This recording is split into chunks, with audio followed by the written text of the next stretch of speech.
Hello again. So expanding on the concept of the photoelectric effect, which we explored last time, today we're going to take a look at the cutting-edge work being done in the development of organic solar cells, which have the promise to finally turn solar energy into a commercially viable enterprise. While we saw last time that photons of high enough energy are able to dislodge electrons from metal surfaces, there is a related concept known as the photovoltaic effect, which allows the energy of photons to be captured and utilized to accomplish work through the generation of an electric current.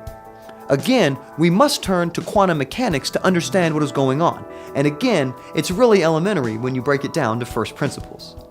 So, instead of an electron being emitted when a photon is absorbed, if you're using the right material, it will instead move from its ground state into an excited state, a relatively unstable, high-energy quantum position. Now, the system always wants to return to the position of lowest energy, its ground state, but something has to be done with the energy in the excited electron.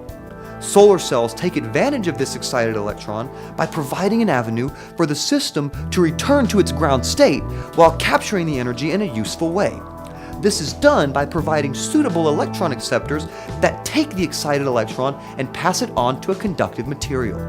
This movement of electrons generates a current which we can use.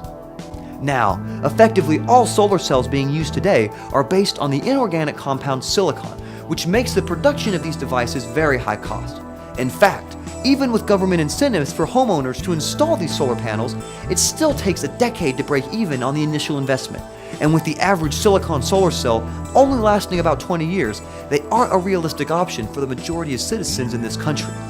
As an alternative to this, extensive research is being done in organic solar cells, devices which use carbon-based molecules to capture light and convert it into energy. These organic molecules are much cheaper to create and implement in solar cells.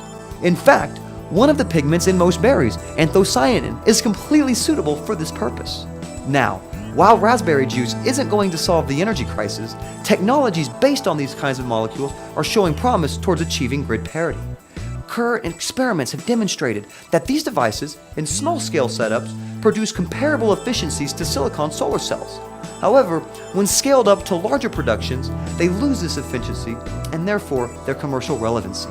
There are also issues with the lifespans of these devices, but great progress is being made on each of these fronts. And with the continued investment of money and resources to fund research in these areas, a practical solution will be uncovered. That's it for us. I'm Justin Scott, your Transit TV Science Genie, reminding you to always ask questions.